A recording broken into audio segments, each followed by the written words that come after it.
Son 3 décadas de destierro y desunión, 30 años de duro exilio, extranjero domicilio, qué pena de son que canta, errante generación. Saludos amigos de Cuba y su historia, parte de la programación en español de la WLRN, Canal 17, Televisión Pública. Mi nombre es Alberto Müller y en el día de hoy Cuba y su historia, como decimos cuando nos adentramos en programas de este estilo, de este marco, hay que ser justos con la historia. Y hoy vamos a tratar de serlo. Y para eso tenemos con nosotros un hombre que yo respeto muchísimo y conozco desde muy joven. Un hombre incansable en su lucha a favor de la libertad de Cuba. Y me refiero a Pedro Corzo. Pero Pedro Corzo tiene otra característica, que es el presidente y fundador del Instituto de la Memoria Histórica Cubana contra el Totalitarismo. Bienvenido a Cuba y su historia, Pedro Corzo. ¿Cómo estás? Alberto, muchísimas gracias por esta invitación. Agradecido siempre por estas oportunidades que nos da el Canal 17 y que en este momento me estás dando tú en particular. Me siento muy bien y reitero, contento de estar aquí contigo. Sí, además es una amistad muy vieja, de muchos perfiles. Tan vieja como la misma dictadura que tiene 75 años. Pero yo antes de hablar del instituto, que es básicamente el objetivo del programa, acaban de realizar un primer congreso, yo quiero un poco introducir el programa con Pedro Corzo. Lo conocí muy joven. Lo conocí en la lucha contra el castrismo, contra el comunismo cubano, en sus primeros debates, en sus primeras batallas, ¿no? Háblanos un poco de esa historia tuya en Santa Clara, en fin, contra un régimen y contra un proyecto que había que oponerse. Me refiero al comunismo cubano. Hay que decirlo, nosotros nos contamos entre los pioneros en la lucha contra el castrismo. Y tenemos que hablar de amigos comunes de esa región de Cuba, de nuestro querido hermano José Antonio Albertini, de quien no es menos que otro hermano como José González Silva, el Puchi. En fin, muchos, que algunos ya han desaparecido desgraciadamente, han partido para el infinito, pero nos conocimos en esa lucha, en ese bregar. Particularmente yo empecé a conspirar en varias organizaciones hasta que llegamos al Directorio Revolucionario Estudiantil, al DRE, que en ese momento dirigías tú a nivel nacional, y Albertini lo coordinaba en Santa Clara bajo la orientación y el mandato divino del Puchi. Fueron tiempos... Que es otro personaje. Otro personaje. Sí, yo conocí a Puchi siendo muy joven, bueno, igual que a Albertini, igual que a ti, ¿no? Éramos jóvenes todos. Sí, hasta tú eras joven. Éramos muy jóvenes. Sí, yo tenía 19 o 20 años. 20 años tenías tú, 19 cuando, sí. Cuando te condenaron a muerte tenías 19 años, 20 años. Sí.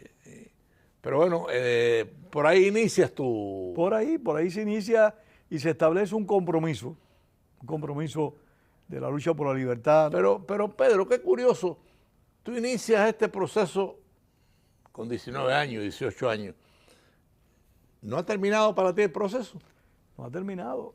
Yo creo que este proceso, independientemente de que el régimen castrista o no en algún momento llegue a su final total durante nuestras vidas, es un compromiso que no va a terminar nunca mientras nosotros respiremos. Siempre vamos a estar preocupados, siempre vamos a estar pendientes, al tanto de lo que acontece en nuestro país, aunque estemos ya sentados en una silla sin hacer más nada. Pero incidiste en el periodismo. Recuerdo un proyecto tuyo periodístico en Venezuela, que fue, por cierto, muy interesante. Una especie de periódico, ¿sí? Cada 2 meses o cada... Lo sacábamos cada 2 meses. Sí, me acuerdo. Tienes buena memoria. Fue un proyecto muy bonito. Hay que decir que yo me inicié en estas lides del periodismo en Venezuela, que nos dio a todos nosotros una gran oportunidad cuando era un país democrático. Yo llegué al país bajo el mandato de Carlos Andrés Pérez. Inmediatamente tomó posesión Luis Herrera Campins. Y vivíamos una sociedad democrática que, sin ser perfecta, nos daba, al menos a nosotros, grandes oportunidades. Sí, una sociedad abierta, libre. Libre. Pero bueno, yo no quiero demorar más porque, bueno, tu vida personal tiene matices muy interesante, este mismo del periodismo, tu lucha en Santa Clara, pero después creaste una organización que yo creo que culmina el celo y la preocupación de Pedro Corzo por la libertad, y me refiero al Instituto de la Memoria Histórica la Memoria Histórica Cubana contra el totalitarismo. ¿Cómo lo creaste? Háblanos un poco del proyecto. Si me permites una breve digresión. No, y dos. Y dos también, eso es perfecto. Antes de eso, junto a varios amigos, ya desaparecidos, repito, como Nicolás Pérez Díaz Argüelles, Nicolásito y otros más que se han ido, creamos el Club Nuestra América en Presidio, en Isla de Pinos, sí, que fue un trabajo que en cierta medida fue como el punto de partida del Instituto de la Memoria Histórica Cubana contra el totalitarismo, porque Nuestra América tenía la visión latinoamericana de tratar de que nos entendiéramos todas las personas, independientemente del país que fuéramos, nos entendiéramos en un proyecto, en un compromiso democrático a nivel hemisférico. El proyecto del Instituto de la Memoria Histórica es recoger la historia de Cuba de la lucha contra el régimen totalitario. No es que el resto de la historia de nuestra nación no nos interese, todo lo contrario, claro, nos interesa mucho.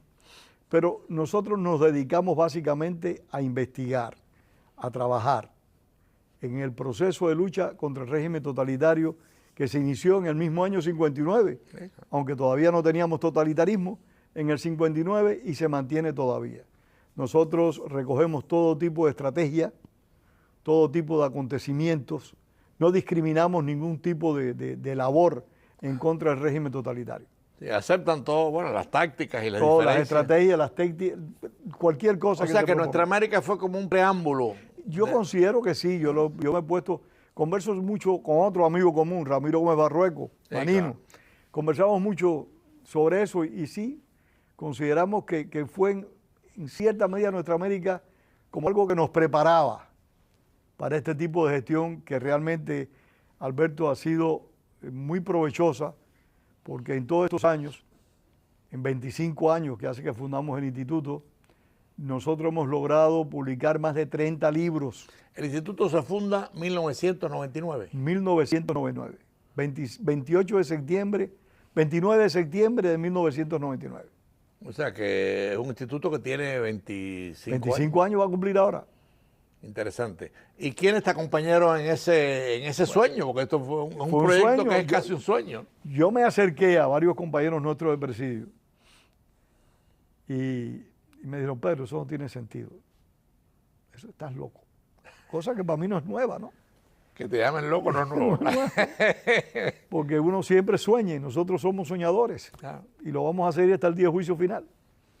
Pero me acerqué a otros amigos, porque me acerqué específicamente a dos grandes amigos, a Enrique Ruano y Luis González Infante. Y les encantó la idea. Y me dijeron, vamos a meterle mano. Y le empezamos a meter mano. Entonces ahí recurrimos a otras personas como José Antonio Albertini, Amado Rodríguez, Manino, su esposa, que es genial, Carmen, hija de Lorenzo Gómez de Toro, que es otro hombre que aportó mucho a nuestra comunidad, un hombre con mucho talento y mucha dedicación patriótica. Y entonces fuimos estableciendo y configurando la idea. Pero todo tuvo antecedentes muy interesantes, que es, desde mi perspectiva, el compromiso y el fundamento tradicional del Instituto de la Memoria Histórica Cubana. Y es conmemorar el cierre del presidio de Isla de Pinos. En el año 97, se cumplieron 30 años del cierre de Isla de Pinos. Lo cerraron en el 67, el 24 de marzo del 67, y un día de marzo del 97 celebramos un acto gigantesco en una logia en Hialeah, la logia que se llama Nuevo Horizonte. Y eso ayudó al proyecto. Eso fue la base del proyecto. Ahí nos dimos cuenta que podíamos trabajar como equipo, porque fue el primer trabajo como equipo. Nos dimos cuenta que podíamos trabajar como equipo y en eso me invitan a mí a dar un viaje a Israel. Me invitan a un viaje a Israel y en Israel conozco sobre el Museo de la Diáspora que ellos tenían y conozco de otra institución que ellos tienen de memoria histórica. Y cuando regreso aquí a Miami, de ese viaje que fue casi un mes. Bueno, pues fuiste al país que son los maestros de la memoria histórica. Sí, señor, son los maestros de la memoria histórica. Sin utilizar el término, son los maestros. Claro. Y cuando regresé, ya vine con la idea. Pues la idea esa que le consulté a estos amigos, a Ruano y a 2 o 3 amigos más, vine con esa idea ya. O sea, maduraste la idea. Maduré la idea y ya habíamos trabajado en el 30 aniversario y había sido un éxito. Bueno, fueron miles de personas a conmemorar el 30 aniversario. Recuerdo que mi padre estaba vivo todavía y que tu amigo. Tuve el alto privilegio de conocer a tu padre. Amigo, mi padre vivía todavía, Pedro Martín Corso Alemán, y ya estaba mal de salud, ya tenía problemas. Sí. Pero él estuvo un rato allí. Pero heredaste lo incansable de tu padre. El viejo era incansable. Tu padre. El viejo era incansable. El viejo siempre estaba bregando por Cuba y tratando de hacer lo que más pudiera. Y como un buen padre, tenía adoración por su hijo. Sí, no. Me vendía muy bien. Sí. El viejo siempre estaba hablando de mí. Nosotros hemos tenido, Alberto, padres maravillosos. Sí. No podemos quejarnos. Bueno, la familia hace al ser humano. Sí, o sea, él nos hizo. Nos hizo, claro. Nos hizo. Pues nada, seguimos con el instituto. Pues que siguiendo con el instituto, hicimos eso. Empezamos a trabajar y empezamos a hacer libros y a hacer documentales. El primer documental lo hicimos aquí en el Canal 17, Al filo del machete, Sí. bajo el liderazgo de un hombre que recuerdo con mucho respeto y con mucho cariño siempre, Luis Díaz. Sí. Fue su idea y su apoyo prestarnos estas instalaciones para entrevistar a las personas para hacer el documental. Que es sobre la historia de Cuba. Que es sobre la lucha armada Claro. en Cuba. El documental está en las redes. Todos los documentales nuestros, como no tienen fines de lucro, todos están en las redes gratis. Claro. Y son ya 16 documentales. Es una cifra respetable. No, después hicieron otros documentales. No, después hemos de mucha más trascendencia, pero los vamos a comentar si tenemos tiempo. Sí. Entonces, hicimos ese primer documental aquí bajo la dirección de Pedro, de Tintín. El liderazgo Luis Díaz, pero la dirección de Tintín. Ahora me excusan, no me acuerdo el nombre de Tintín. Y salió muy bien. Eso nos sirvió de experiencia, como tú bien dices, para hacer otros documentales, ya no aquí. Hicimos documentales con Luis Guardia, compañero nuestro de Radio Martí. Hicimos documentales con mi sobrino Daniel Urdanibia, que ahora está en California. Y he hecho documentales con Wenceslao Cruz. En este momento tenemos 2 documentales en desarrollo con Wenceslao Cruz. Un documental que se llama Macasi, cubanos peleando contra el comunismo en África. Un episodio de la historia de Cuba poco conocido.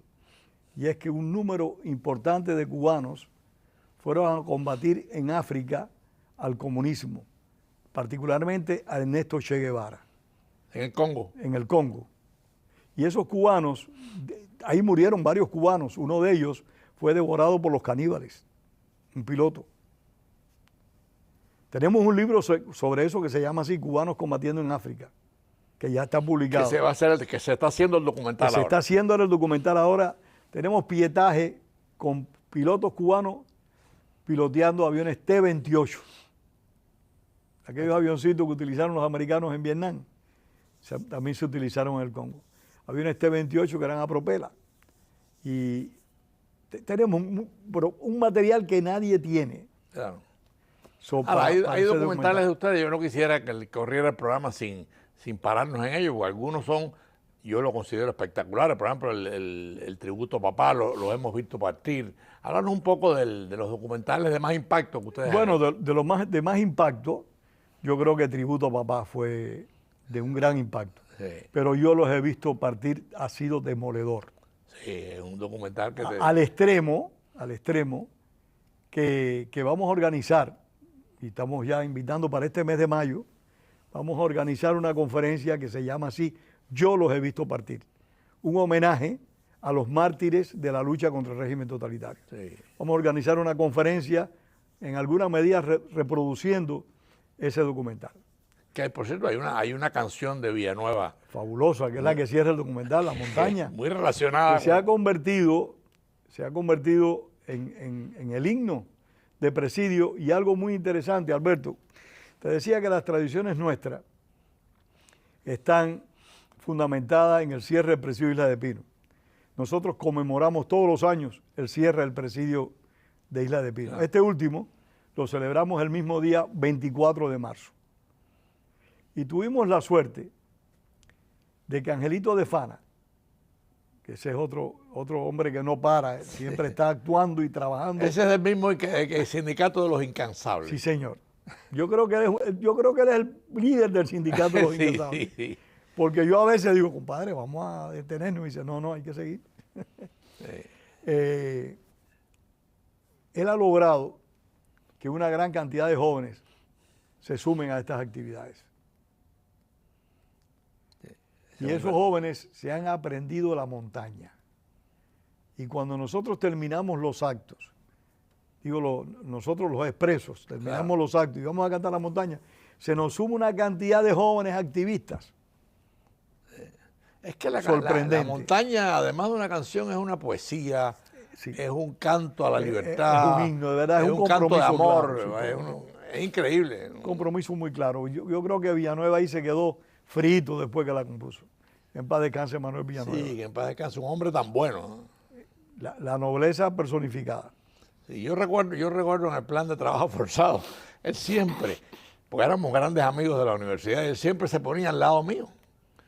Un poco como yo era uno de los más señalados y me golpeaba, un poco para protegerme. Porque siempre te estabas buscando problemas. Y en una ocasión me hieren, pero yo no me doy cuenta, y Villanueva me dice, oye, mírate la pierna, tenía todo el pantalón bañado en sangre. Y el que se dio cuenta fue él, y por supuesto ahí me sacaron, en fin. Hombre, de verdad. Pero Villanueva era un amigo único. Incondicional. Un amigo incondicional. Pues siguiendo con el instituto, hemos hecho todos esos trabajos, hemos publicado todos esos libros que te dije, los documentales, y tenemos una constancia con conferencias. Claro. Tratamos de dar conferencias que tengan que ver con Cuba todos los meses, salvo que presentemos un libro. Recientemente presentamos este libro, Cuba, un experimento del totalitarismo castrista. Este libro es parte de una trilogía. El primer libro se llama La extinción de la República, porque nosotros consideramos... Es un libro en 3 tomos. Es un libro en 3 tomos, una trilogía. Son 3 libros distintos, porque realmente son diferentes, pero están asociados. Cuba un experimento... Bueno, ahí tenemos una foto de Pedro Corso con el libro y el frente. Pero bueno, quiero aprovechar que estamos en la mitad del programa para los que han sintonizado tarde. Estamos tratando hoy ese tema, historia sobre el Instituto de la Memoria Histórica Cubana contra el Totalitarismo, y tenemos, obviamente, cuando se habla de ese tema hay que tener a Pedro Corso, que es el presidente del instituto. Ahí sigue con el tema, porque él te dice la interrupción, porque siempre a mitad del programa... No, siempre es bueno. Siempre hay quien sintoniza tarde del programa para que sepan la temática, ¿no? La temática hoy, como dije al principio, es ser justos con la historia. Estamos tratando de ser justos con la historia, y ahí tenemos a Pedro Corso hablándonos del instituto. Nosotros tratamos de ser justos, y cuando hacemos un recuento, ponemos lo bueno, lo malo y lo feo. Claro. Yo recuerdo que hace varios años, cuando hicimos un calendario histórico, que son una actividad que dirige Ramiro Gómez Barrueco, que la inició Francisco Lorenzo, pero la dirige Ramiro Gómez Barrueco. Cuando iniciamos esto, tuvimos muchas contradicciones, porque estábamos en proceso de formación. Y voy a ver un amigo común, ya desaparecido, con el calendario. Y en el calendario salía un día cualquiera de una bomba que se había puesto en un lugar público. Y me dice esta persona, que era muy respetable, y sigue siendo respetable en su memoria, oye, Pedro, esto no está bien. Le dije, ¿qué es lo que no está bien? esto, pero ¿por qué no está bien? Hay gente que no le va a gustar. Y le dije, bueno, pero eso es una realidad histórica. Sí, claro. Habrá gente que le podrá o no gustar. Pero ocurrió. Pero eso pasó, con consecuencias para unos y para otros, o sin consecuencias en el mejor de los casos. Pero pasó. O sea, la historia hay que contar todo, aunque a uno no le guste algunas cosas de esa historia. Claro. Y nosotros realmente hemos instrumentado ese compromiso, lo tratamos de verter. Pero retomando los libros, te decía, Déjame interrumpirte algo, porque hay un libro que yo menciono mucho, que lo he leído y releído.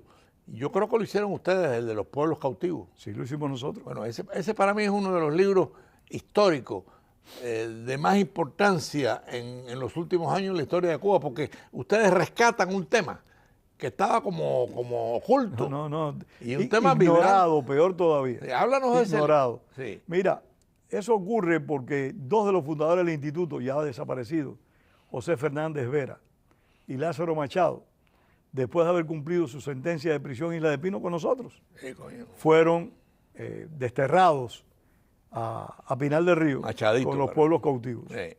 Entonces allí ellos padecieron como todos los demás.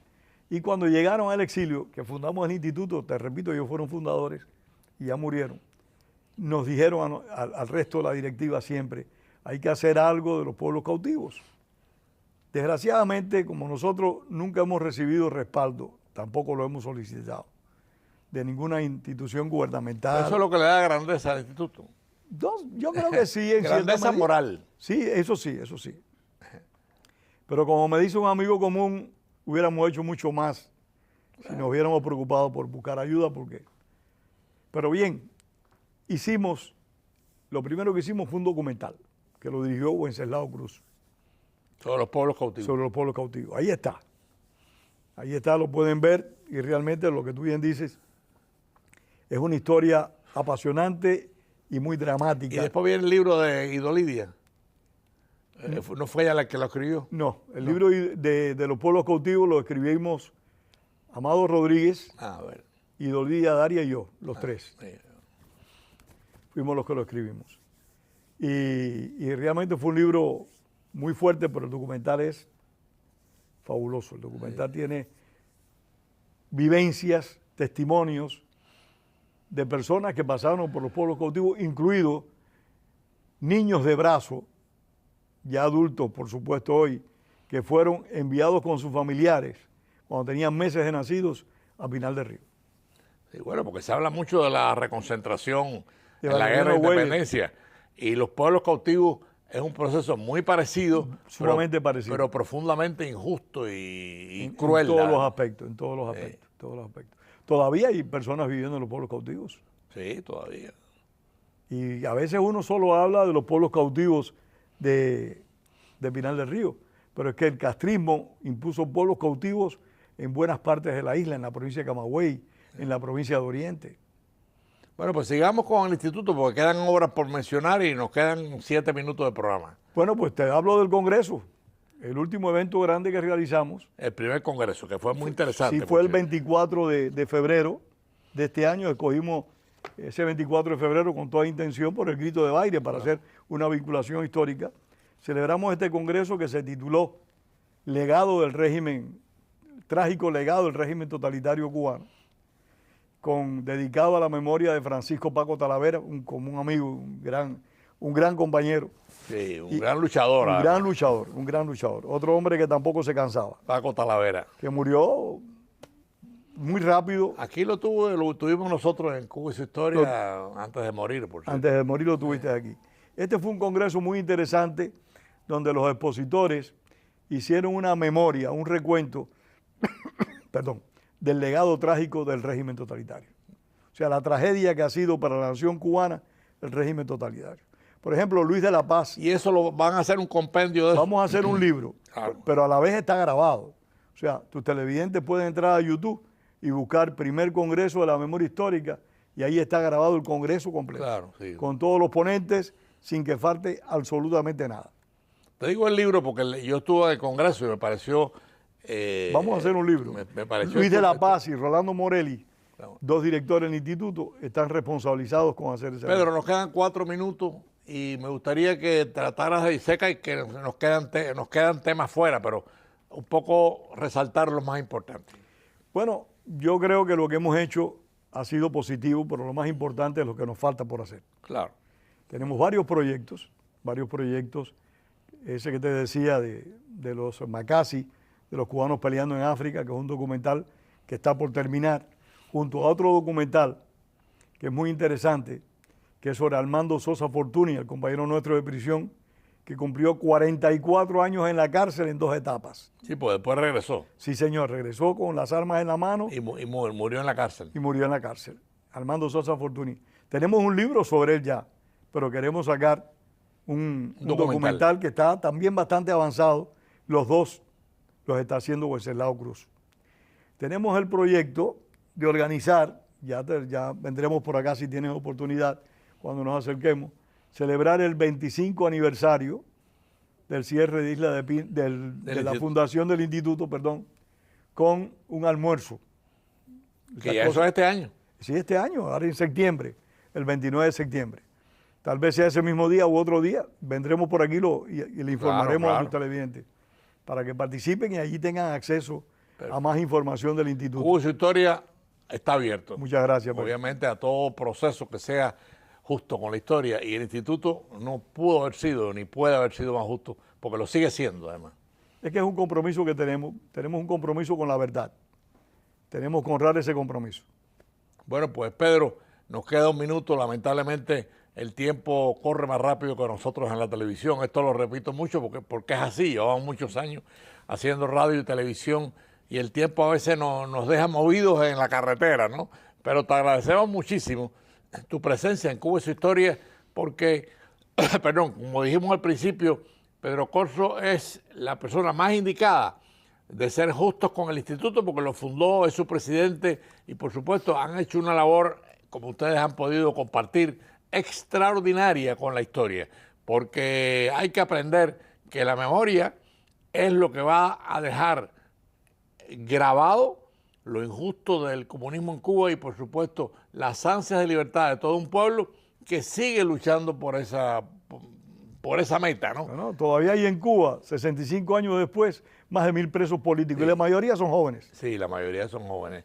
Y muchas mujeres, por cierto, sí. No hemos hablado de eso porque no nos da tiempo. Te agradecemos mucho. Gracias a ti, Alberto. Gracias a ti. Tu presencia en Cuba y su historia. Y amigos, lamentablemente se nos acabó el tiempo, pero nos vemos el próximo domingo a las 4:30 de la tarde. Gracias a Pedro Corso por su presencia en Cuba y su historia.